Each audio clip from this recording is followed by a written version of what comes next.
Советот на ЕУ во декември ќе ја повика Македонија да ја исполни обврската уставни измени без одложување, стои во нацрт заклучоците на ЕУ, објави Радио Слободна Европа. Во предлог документот, кој треба да биде усвоен на ниво на 27 земји членки, Советот ќе порача дека е подготвен да го отвори првиот преговарачки кластер со земјава, што е можно поскоро во согласност со преговарачката рамка. Советот нотира дека Северна Македонија се уште не ги завршила уставните измени на кои се обврзала. Советот ја потврдува својата подготвеност да свика уште една меѓувладина конференција без понатамошни одложувања или дополнителни политички одлуки, штом Северна Македонија ја спроведе оваа обврска во согласност со своите внатрешни процедури. Според нацрт документот, Советот ќе побара и брзо исполнување на критериумите од првиот кластер фундаментални вредности и да се интензивираат реформите, особено во областа на владење на правото, независноста и интегритетот на судството и борбата против корупцијата.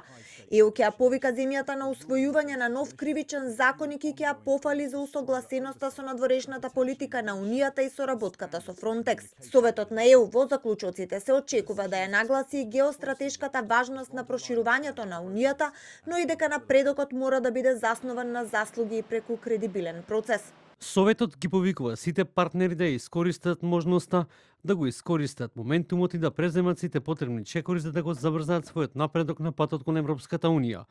Во се понестабилно геополитички контекст со руската агресија против Украина што се води на нашиот континент, Европската Унија останува сидро на мирот, просперитетот и безбедноста.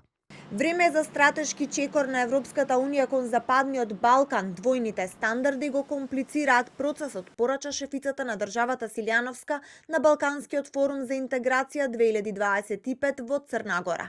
Од кабинетот вела дека Силјановска побарала кредибилен процес.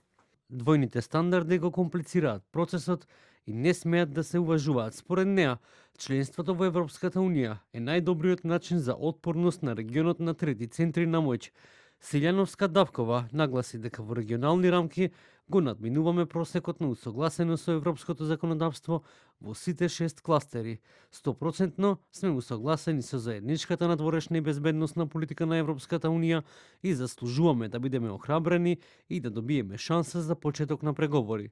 Еврокомесарката за проширување Марта Кос пред 2 дена од Страсбург порача дека уставните измени мора да се испорачаат за да стартуваат преговорите со Европската Унија и дека нема дополнителни услови за Македонија.